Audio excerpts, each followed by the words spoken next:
he says to me, "You're going to kill that dog if you don't teach her to sit." And then he says, "Sit." And the dog sat. I had no idea she even knew what that meant. And I kind of looked up at him in amazement, and he said, "It's not mean, it's clear." And then the light changed and he walked off, leaving me with words to live by.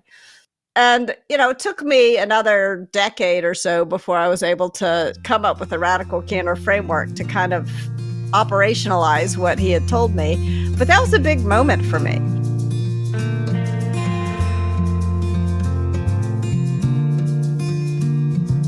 Welcome to Zestful Aging, where I speak with changemakers from all over the world, from every walk of life, who will inspire you to live with zest.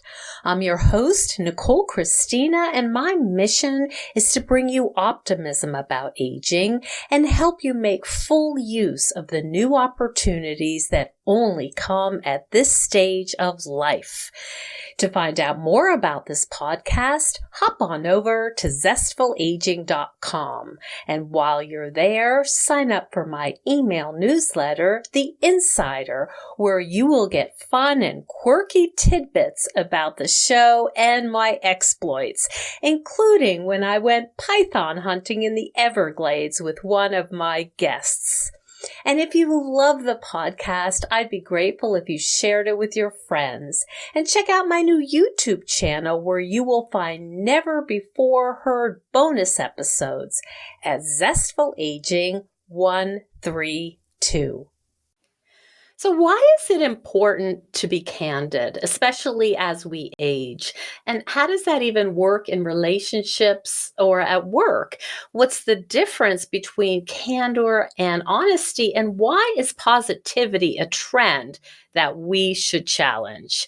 Today, we're going to be speaking with Kim Scott, who's an author of Just Work and Radical Candor. And she's the co-founder of a company that helps people put the ideas in her books into practice. She was a CEO coach at Dropbox, Twitter, and was a member of the faculty at Apple University, and has worked on AdSense, YouTube, and DoubleClick teams at Google. We're going to have a really fascinating conversation about positivity and honesty. Welcome to the show, Kim. Thank you so much. It is an honor. I'm excited for our conversation. Well, that makes me happy. So I know a bit about your work and how you have really tried to teach people the importance of being, I'm going to try to summarize, you correct me if I'm wrong, but being caring, but also being straightforward and candid. In a nutshell, is that accurate? Yeah, that's it. Radical candor is what happens when you care and challenge someone at the same time. It's not obnoxious aggression, although a lot of people hear the words radical candor and they use it as license to act like a jerk. But it's a permission to be a jerk. It's not permission to be a jerk, but it sometimes is misused as permission to be a jerk. I see. And I'm sure that's something that you like to help people understand. Yes. Sort of the difference. And I'm just going to guess, as a woman, that may not have been the most predicted path in terms of developing this notion and teaching this notion. How did people respond to you as a woman saying, "No, tell me the truth"? And don't pussyfoot around. Just tell me the truth. Yeah. It's really, I think, leadership is hard. It's hard for everyone. But I was raised as a woman in the South, and I was brought up never to say no, never to disagree. And then all of a sudden it was my job to say no and disagree, and to encourage people to say no to me and to disagree with me. And that was hard. It was really probably the thing that I struggled most with. And there was a moment, how sometimes these random things happen in life that sort of helped bring it all into focus for me. So I was walking, I had gotten a puppy. I had just started a software company, and I had gotten a puppy. And I loved this puppy, and I loved her so much I had never said a cross word to her. And I was taking her for a walk one night, and she was totally out of control, and she almost got hit by a cab. I pulled her out of the way in the nick of time. Mm. And this man, a perfect stranger, looked at me. I was standing on the street corner kind of with my heart in my throat, and this man looked at me and he said, "I can tell you really love that dog. But," he says to me, "you're going to kill that dog if you don't teach her to sit." And then he says, "Sit." And the dog Oh. sat. I had no idea she even knew what that meant. And I kind of looked up at him in amazement, and he said, "It's not mean, it's clear." And then the light changed and he walked off, leaving me with words to live by.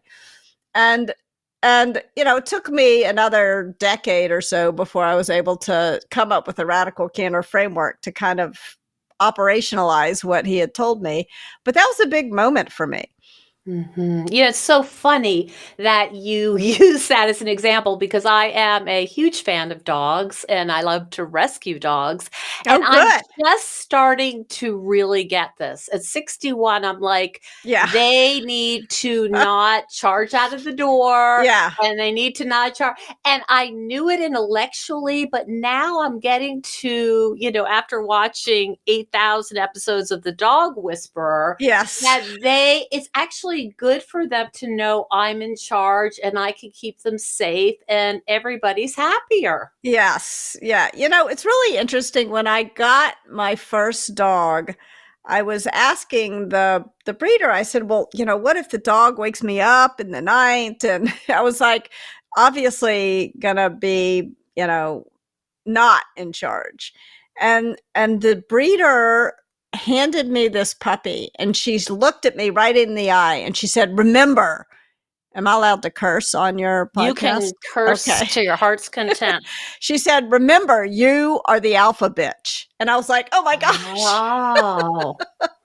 But it was like, and that's an act of kindness, not because you are a bitch, but because, and that was another sort of breakthrough moment for me. Yeah, it's something about it's not helpful to when you do have the power to pretend you don't have the power. Correct. Because Correct. you are in charge. You are the Yes. dog's leader. You are the boss. Yeah. You're, the owner. And to Yeah. pretend that, no, we're all diplomatic here. It's all even. We're peers and we're all the same Yeah. is a lie. It's a lie, and it's not helpful. I mean, it's another interesting sort of moment for me in my career was, or just in my life, was I was learning when I was at Apple University. I was learning to teach. And one of my colleagues had been a professor for his whole life, and his wife had been a therapist. And he said, "If you want to really teach adults, you need to create a safe holding environment, the way that a baby does, a mother does for its baby." And he explained to me that people need to feel like it's safe for them to kick a little bit, to disagree with you. Otherwise, they won't learn. And that was also really an interesting moment because I was like, oh, I can do that for people. Well, you've talked about the theme is you're caring. That's Yes. foundational in your Yes. work, that you actually do care. You're not pretending you care. You really care. Yes. You really do care. And that's probably a significant difference from some of your colleagues. I mean, certainly everyone has had a boss who really didn't care, I think. But I would say overall, I've been pretty lucky in I mean, most people, it turns out, I think are actually pretty nice people. Mm-hmm. And despite everything you see on social media these days, like most people are not jerks. They really do care, but either they don't know how to show that they care, or they don't know that it is their job to show that they care. In fact, I learned this. There was a guy who was working for me, and he had been a Marine before he joined the company where we were working. And he came to me and he said, I want to fly a couple hundred managers. He was leading a big team, a couple hundred managers, or maybe it wasn't a couple, I think it was about 100 managers from all over the world to California to teach them how to have get to know you conversations. And I thought this was ridiculous at first. I was like, oh, come on. People either know this or they don't know this. And if they don't know it, like, they're hopeless. And he said to me, no, no, no. Your job as a leader is actually to teach people how to care about each other and how to show that they care. And like, who knew that the Marines, he said, we spent a lot of time in the Marines on this aspect of leadership. I was like, gosh, I never had any idea that the Marines was such a bastion of touchy-feely Right. leadership training. But it is actually, the military is very focused on teaching soldiers to care for one another and teaching leaders that caring for their soldiers is an important part of their job.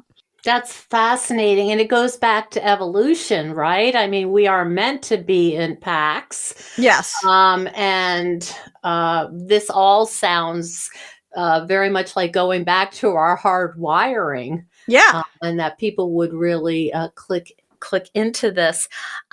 I'm also interested. Well, let me back up because I have a few questions for you. But could you talk a little bit about toxic positivity and what you're seeing, sort of as a current trend, and what your thoughts are about it? So, I mean, let me define toxic positivity as I understand it, and then you can tell me if I got it right. But in my experience, toxic positivity it's basically a lie. It's basically like either one version of it is you can do this, but maybe the person can't do it. It's like, and I think it's important to recognize, like, for example, I had a boss when I was in high school. I was a bank teller, and I was a terrible bank teller, and like what my boss should have done is, or what I wish, I mean, I don't want to should all over anyone, but what I wish my boss had done was to sort of tell me, why don't you go and mow lawns this, like, this is not the job for you. You're giving away the bank's money. But instead, what my boss did was like, if you're just more careful, if you really care, you can do this. And so now all of a sudden, not only was my failure sort of a practical failure, it had become a moral failure, like, because I didn't care enough, I wasn't doing this. And that was much worse, because then I felt, not only stupid, but guilty. And so I think that's one example of toxic positivity. I mean, another example I would say is like the every kid gets a trophy version of toxic positivity. And another example in my mind is like all of these pictures on Instagram and I don't want to pick only on Instagram, but in social media, where people are only showing the good things that are happening in their life. And not only that, they're using various filters to touch up their photos and make themselves look better. Like, that is really depressing. It's not real life. And what are the consequences, do you think, of the filters and the fakeness and the lies? I think that we all feel inadequate. Like, I don't look like that. I don't, my life is not that good. And it makes people feel like you're not supposed to ever feel bad. And I mean, I would love it if we could all feel great all the time, but that's not how life works. And like, I was talking to somebody, and they were going through something really hard, like really legitimately hard. And they were feeling sad, and then they thought, well, maybe I need to go get an antidepressant. And I said, look, talk to your therapist. I'm not a therapist. Maybe you should. But it seems to me that you're having a very rational response to what is happening to you. Mm-hmm. And I don't think it's going to help you solve this problem to take a pill to feel better in Mm-hmm. this moment. And people were surrounding this person, telling this person, oh, you should feel better. Like, no, you're going through a really shitty situation. Of course you feel Mm-hmm. bad. Like, And I don't. more helpful, I think, to say this is the shittiest situation ever. I would Yeah. feel just like you, maybe worse. Yeah. Yeah. I think you're actually handling this shitty situation really well. Congratulations. Mm, I admire that.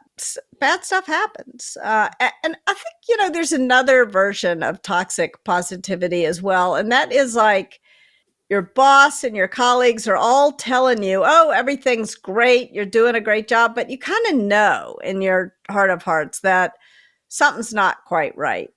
And that can feel like being kind of a dead man walking, mm, um, uh, very complicated if you don't happen to be a man. uh, mm, uh, but I think that also can happen. I mean, it just doesn't help people to pretend like everything ought to be great all the time. mhm. Hi, everyone. Have you listened to my interviews with Dr. Bill Rawls? He's been on the show twice. And after I read his book on cellular health and learned about his high standards for quality control, I was sold. I placed an order for Vital Plan supplements immediately. And I encourage you to learn about his work by hopping over to vitalplan.com. If you enter Zestful15, they will give you 15% off your first order. I'm excited for you to try these products. I think you're going to be very impressed. Now, back to the show. You gave an example in one of your talks about someone who was reporting to you who was doing a lot of extracurricular activities in the Yes. bathroom. Yeah. And I was thinking, you know, I could see the pull to say, oh, no, you're fine, you're fine. But really, the kind thing, right, was to say it's not fine and maybe you need to look into rehab or something and Yeah. not enable that behavior, even though it's awkward as hell, it's uncomfortable, and you may not get a thank you from that, at least at Right that moment. away. Right. Yeah. Yeah. So in the story you're referring to, I had this guy working for me. We'll call him Bob.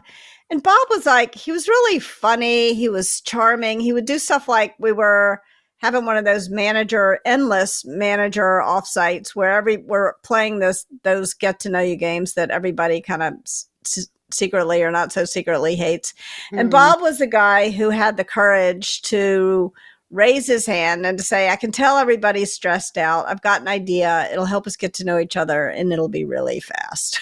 And mhm, so whatever his idea was, if it was fast, we were down with it. And he says, let's just go around the table and confess what candy our parents used when potty training us. Really mhm, weird, but really mhm, fast. mm, Weirder yet, we all remembered Hershey Kisses right here. And then for the next sort of 10 months, every time there was a tense moment in a meeting, Bob would whip out just the right piece of candy for the right person at the right moment. Right. So Bob brought a little levity to the office. uh-huh.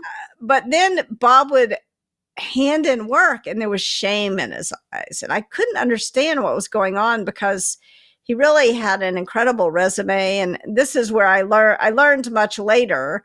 The problem was that he was smoking pot in the bathroom three Mm, times a day, but I didn't know it at the time. All I knew is that he would hand work into me and there was shame in his eyes.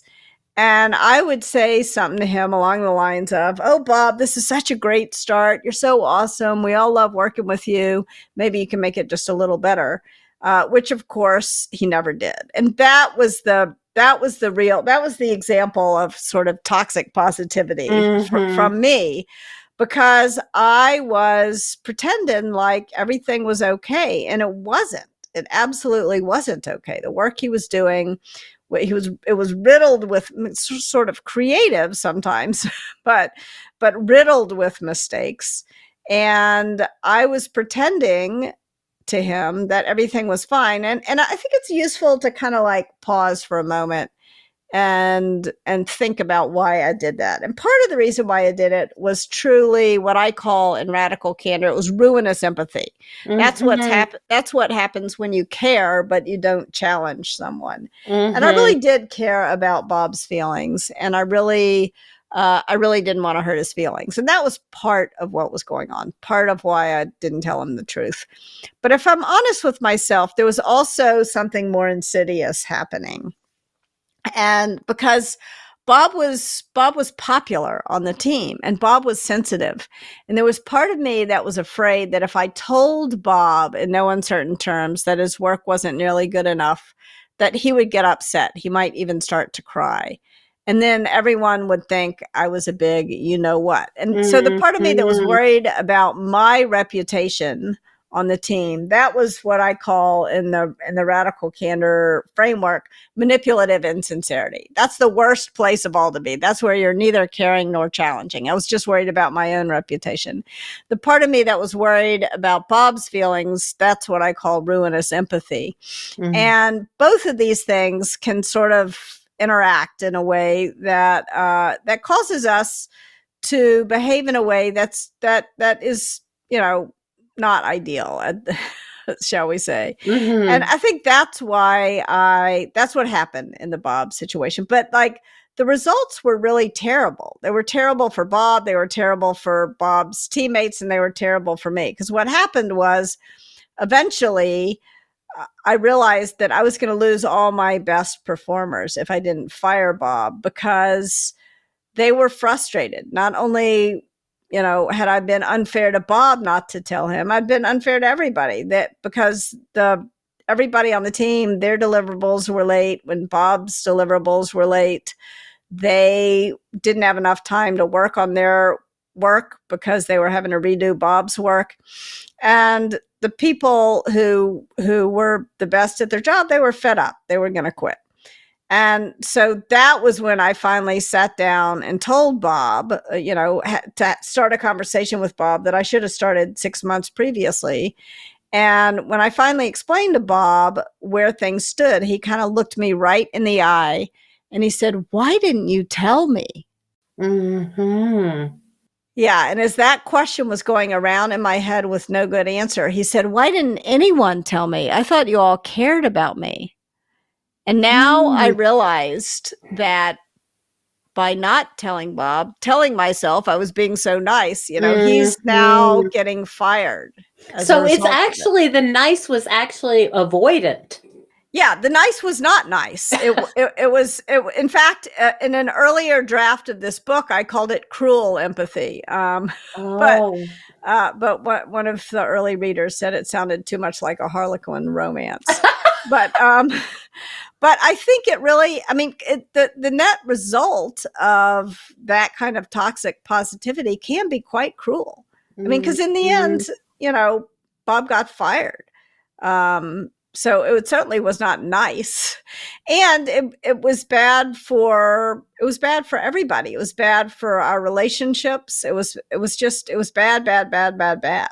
Did you choose then to process that with your other workers and say, this did not go well and I'm going to do it differently? How did that work out after Bob was fired? Yeah. So after that happened, I really made myself a very solemn promise that I would never make that mistake again, and that I would do everything in my power to help other people avoid making that mistake. Because it's actually one of the more common mistakes that we make at work and also at home. Sometimes I'll be doing a radical candor talk and someone will come up to me and they'll say, if I had heard this 5 years ago, I wouldn't be divorced right now.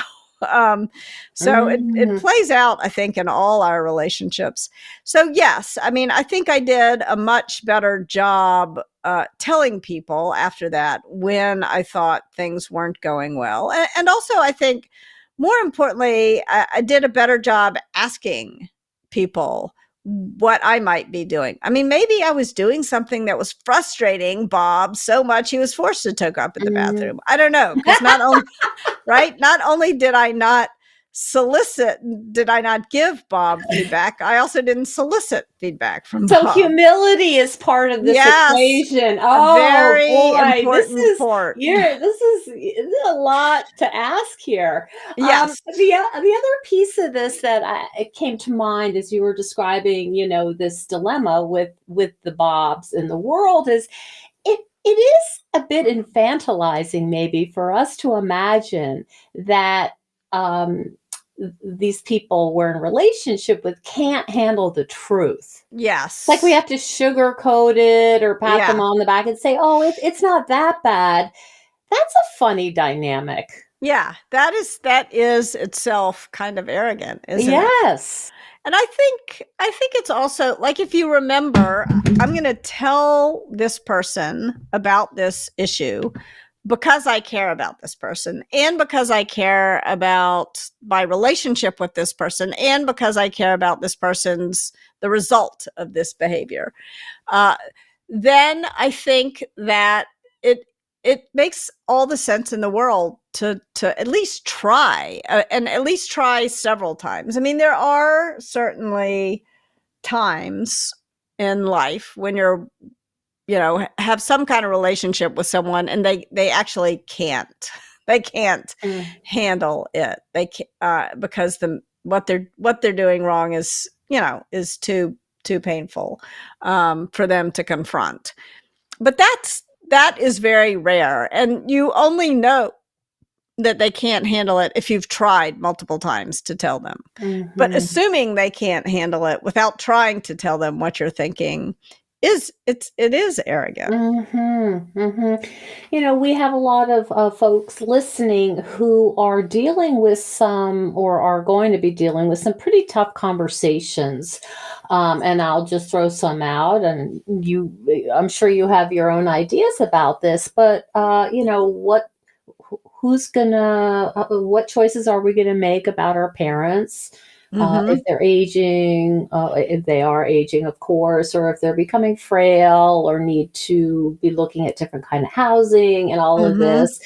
How are we going to share the labor of this? And then Yeah. the whole thing you mentioned, having teenagers. What are we going to do about launching them? All of this stuff. So we have a lot of Yeah. uh, hard. There's no shortage of hard conversations in life. That's it. That well said. And I'm wondering if you might help us think about how radical candor, uh, how we could put radical candor into place with some of these very sensitive, delicate, and sometimes painful conversations. Yeah, I think that one of the most painful but also most meaningful examples of radical candor in my life came from my father's oncologist when he was diagnosed with late stage cancer. And this man deeply cared. He so obviously deeply cared about all his patients, but he realized the kindest thing he could possibly do was to be totally crystal clear about Mhm. what what the problem was, what the alternatives were for treatment, and and what the future might look like. And that was his the radical candor from his oncologist helped my father have a good death, which is, I think, one of Mm. the best gifts you can give someone. And but that's not to say there weren't moments. That there was a towards the end, my father said to me, like, I'm ready. I can't. And and I remember saying to him, you have to tell your doctor, you have to put, my father was a lawyer. And I said, you got to put your lawyer hat on one more time. Like, I cannot tell your doctors this. You have to tell your doctors this. And you have to be really clear. And then I will support. I will execute on your, whatever you decide. I will implement your decisions. It was such a gift, I think, for both of us, because there was part of me that didn't want to have to tell. I wanted to tell my dad, yes, if you've made your decision, but I couldn't. Legally, I couldn't. It was really important for the rest of the family to hear it from him, not from me. And he understood that, and he did that for himself and for me. And I'll always be grateful to him for that. Like, that to me was, it was very hard. And I was so tempted to, I was very grateful to my radical candor work, because it was really hard for me to tell him, I can't do this you've got to do this thing for yourself. This one last thing for yourself you have to do. That's quite an example. Yeah, but it's like, example. It's so important. And I would say, I was lucky that I had a very good relationship with my father. I mean, I think we all have in our lives a few relationships where radical candor is the big lie, where we have feedback debt. We have years and decades of not saying what we really think. And it can be really hard to dig out from under that. I think especially for women in our generation, whether we're from the South or not, yes. It's like, this is a whole new life. And people, I talk to women who feel unmoored. They don't even know what they're going to do tomorrow. It's so disorienting. Yeah. I mean, I think the thing that has helped me more than anything else is telling myself that Bob story. And I would challenge everyone who's listening to us talking, think about what's the moment in your life when you didn't say the thing, but you wished you had said the thing. And give that story a name. And when you're tempted next time not to say the thing, think about that story. So I told you the story about Bob. I mean, there are other, one of my closest friends married a guy who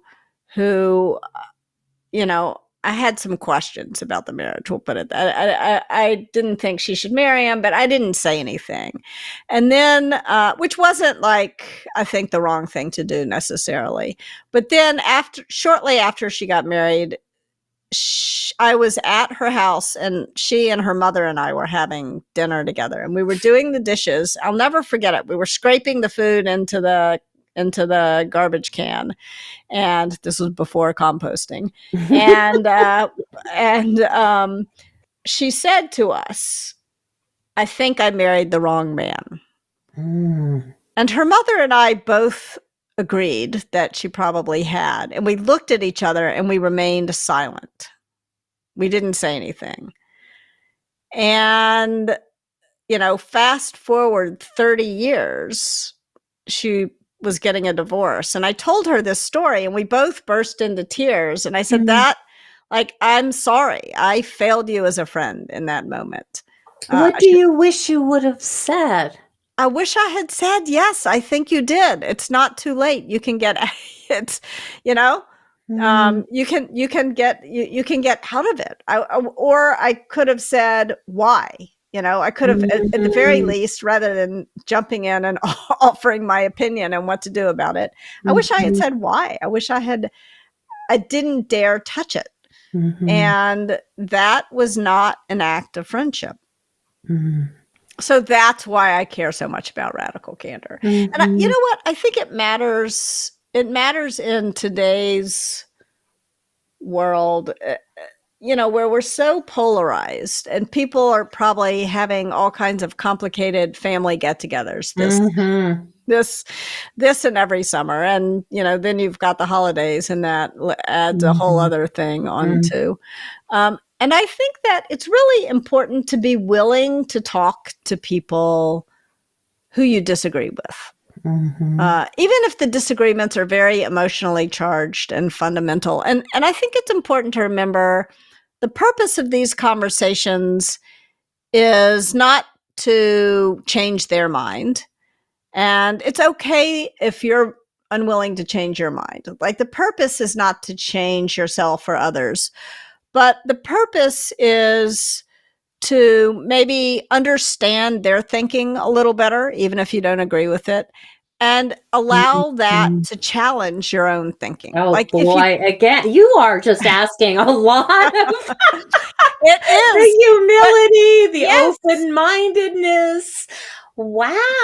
but you don't Setting even, aside judgment. yeah, but you don't even have to be open-minded. Like, I went to this, I was invited to speak at this, it was a policy group, and I didn't quite do my homework before I said Oh, yes. And, oh dear. and then Oh right no. and then right before I was going out to get on the airplane, I looked them up and I'm like, "Oh my gosh." Oh my goodness. Yeah, I like vehemently disagree with all the policies this group is espousing. And I was tempted to cancel, and then I thought, well, that doesn't seem in the spirit of radical candor.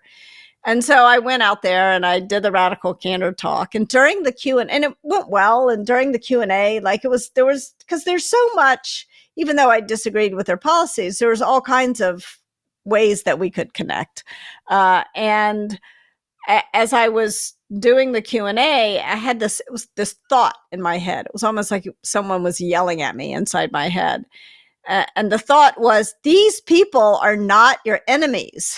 These people are your Mm. fellow human beings. Oh wow. And I felt really glad that I had gone. And then after it was over, a person in the audience came up to me and said, "Do you believe this? Do you believe that?"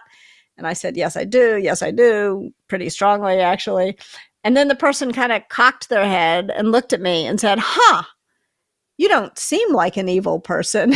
Oh Yeah. wow. And, I would have thought that they were ridiculous, except that I had more or less had the same thought 5 minutes previously, right? That's right, and there I'm sure you've seen the, some of the research saying that, each side thinks the other one's going to ruin the country. It's not just, Yeah. "I don't like what you're thinking." It's like, "No, you Yeah. are." Yeah, it's so intense, and wow, that's But what an example for you to do that, that took some guts. I mean, it did and it didn't. I mean, they were paying me, Yeah, yeah. I mean, and what were they, it's not like they were going to throw So tomatoes at throw me or right, right, something. Yeah. right. Yes. Um, and it just, what it took was this sort of willingness to engage. And I think the thing that I learned from that experience is that you don't have to. I was unwilling to change my mind about those policies, 100% unwilling Mhm. to change my mind. And they also were 100% unwilling to. Mhm. But a Mm, person is more than whatever policy they believe in. mhm. And if we can find that, Martin Buber has this notion of the I thou relationship. And the idea is that if you meet someone, there may be some things about that person that you find abhorrent.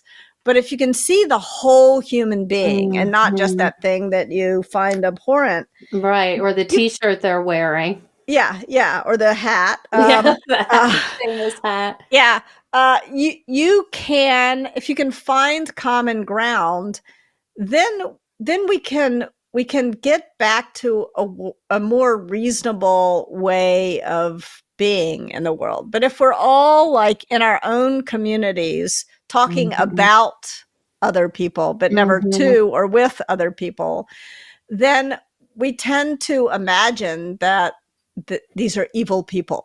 And I don't want to pretend that evil doesn't exist. There are certainly evil people in the world, but they're they're rare. They're few and far between. Mhm. It strikes me that the radical candor is only half of the equation, because you're also saying radical humility, radical kindness, radical humanity. It comes with so much more than just being straightforward Yes. about your thoughts. And it's funny, back to the dogs, which is very typical for me. I live in a place that has a lot of walking trails, and as I said, I have dogs. And what I found is that I will see people who I know are not my ilk, and they're kind to their dogs, they're loving their dogs, they're talking about the nature, and in that moment I feel like, yeah, we're just walking our dogs here, and then we're going Yeah. to go home and have coffee or whatever we do. And for that split second, it doesn't feel like, and I'm sure they can tell by all of my signaling, Yeah. what I'm wearing or whatever, that we are not voting for the same people. But I've found that there can be those sort of magical moments of, we're going to put that aside and just be lucky that it's not snowing in Syracuse, Yeah. and that we love our dogs. And there's something about that feels very healing. Yeah. It is really important. I think that it just keeps, it's about coming back to these touchstones. I want to care, find common ground with this person, find the thing that we both care about, Mm-hmm. and find something about this person that I can care personally about. But I'm not going to pretend to agree with this person when I disagree with this person. Mm-hmm. I'm going to challenge them, but I'm going to challenge them in a way that recognizes our shared humanity. Are you familiar with any of the initiatives going on in Palestine and Israel about bringing people together over common interests? And No, know tell me. about this? Oh, I I would love don't. to know more. Well, this is old information, but Okay. I'm interested in a particular kind of therapy called IFS, internal family systems, and it's the guy Dick Schwartz has now become like this big icon in the field. And but he was talking about doing some of this work with mothers from both Palestine and Israel who had lost children in Oh in, my in the gosh. conflict. And Yeah. so they got them together as grieving mothers. Wow. And, there was a process and there was some kind of therapeutic structure. It's not that they just showed up at a coffee Yeah. shop together, Yeah. right? But they took them through this process, and they ended up actually comforting each other and really Wow. unifying over this common humanity of Wow. tragedy. And it's a severe example of what we're Yeah. talking about, but that's it, right? It's just finding out at the base that we're all human, and we all need and want the same things. Yeah. Yeah. Yeah. Mhm. I think that is really well said. And what a powerful example. I Mhm. mean, here's another example. And I'm not sure even that I should say this. So, but I'm gonna go here. So the text that Tucker Carlson sent that got him fired, Mhm. it seemed to me that he finally realized that, oh, this is really bad. What. And nobody said that. Everybody's like, oh, horrible, horrible. And, Ah. you know, I mean, look, I frankly dislike Tucker Carlson as much as the next person, And but I'm sure every single person listening is, yeah, so and you're, yeah. I will acknowledge my bias there, but They let him go, and there was no signaling that, hey, well, no, no, no, no. I think he should have been. I mean, I think he should have been let go a long time ago, but not for what he was let go for. It seemed to me that when the email was horrible. Or I don't know if it was a text or an email. It was horrible. It was like that. This is not how white men fight, which is bullshit. Mhm, mhm. Um, but what he said at the end of it, if you read the whole thing, was he said, "I'm sure that was three white guys jumping an allegedly Antifa guy. And he said that I'm sure that Antifa person has people who love him. And I found myself wanting them to kill him, and then I was horrified.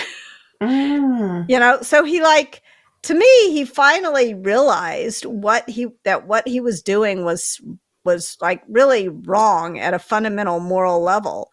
And that was what got him. It just made, I was like, oh, I wish he had been fired for many of the other fireable offenses, not for this one, because he's finally sort of he's seems coming to terms realizing what he's doing wrong. There's something that sort of back to what's the point of all this and why do we want to do it in our relationships and you talked about containment. There is something that feels so safe about knowing exactly where someone stands and that you're going to get the truth, that you're going to get, you can count on it. That it's predictable. Mm-hmm. I'm thinking, yes, but fast food is predictable too, but it's not good for you. Mm-hmm. In fact, the very predictability of it is part of what's wrong with it. And so I think, but it doesn't say it's good for you. Well, it used to, not anymore. Right? I've got to think about that. Yeah, they used to claim it's really good for you. I think the cat's out of the bag on that one. So it's not just predictability. I mean, I don't know that predictability is such a desirable thing. Okay. Yes, predictability feels, there's something reassuring about it for sure. But it's a little like the every kid has a trophy thing. Is that a good thing? Is that kind of predictability desirable? I don't know. Yes. I mean, it does feel better. But is it better? Because to a certain extent, if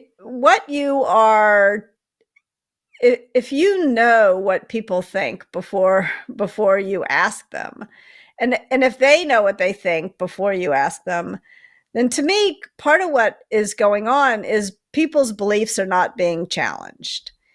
And I believe that beliefs that go unchallenged, they begin to operate in the same way that they become prejudices, okay.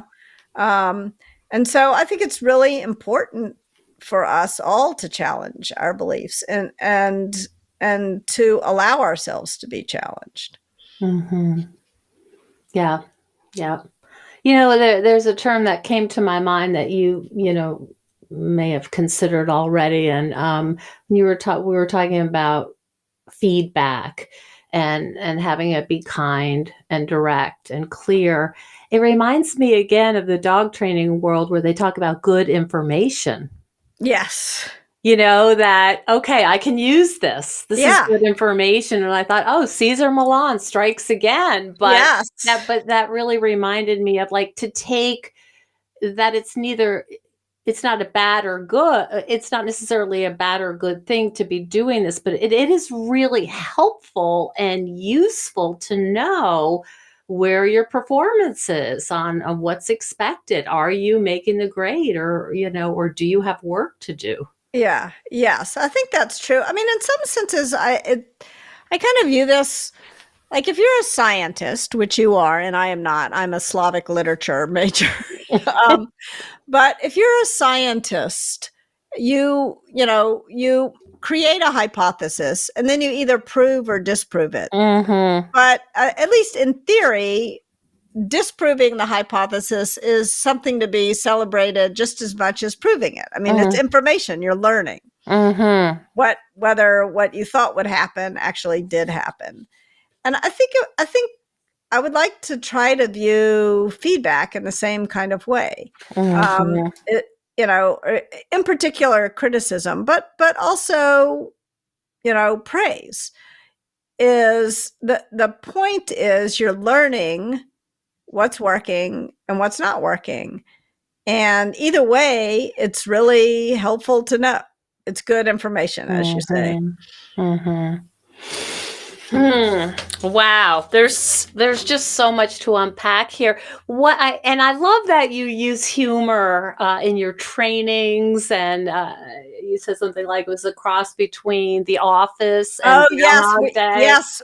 we worked with Second City, the Oh, improv yes. comedy organization, to create something that really teaches people how to put radical candor into practice. Mm-hmm. And it's 5-10 minute shorts, and it explains sort of the framework, what radical candor is, caring and challenging, what it's not. It's not obnoxious aggression. That's what happens when you challenge but you don't care.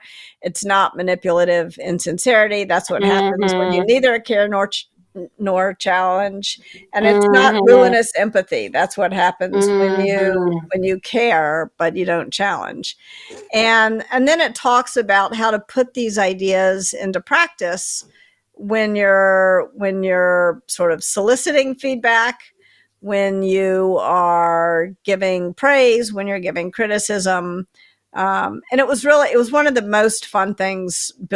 Working on this was one of the most fun things I ever did in It my looks career. hysterical. There's a gnome that's involved from Yes. Sweden. How did you come up with this idea that I'm going to bring some improv into, this whole teaching structure? Well, all credit goes to Kelly Leonard, who wrote the book Yes and. I saw that. Yeah, Okay. yeah. And so shortly after Radical Candor came out, he reached out to me, and we just had a fun conversation on his Mm-hmm. podcast and kept in touch. And we designed a class together.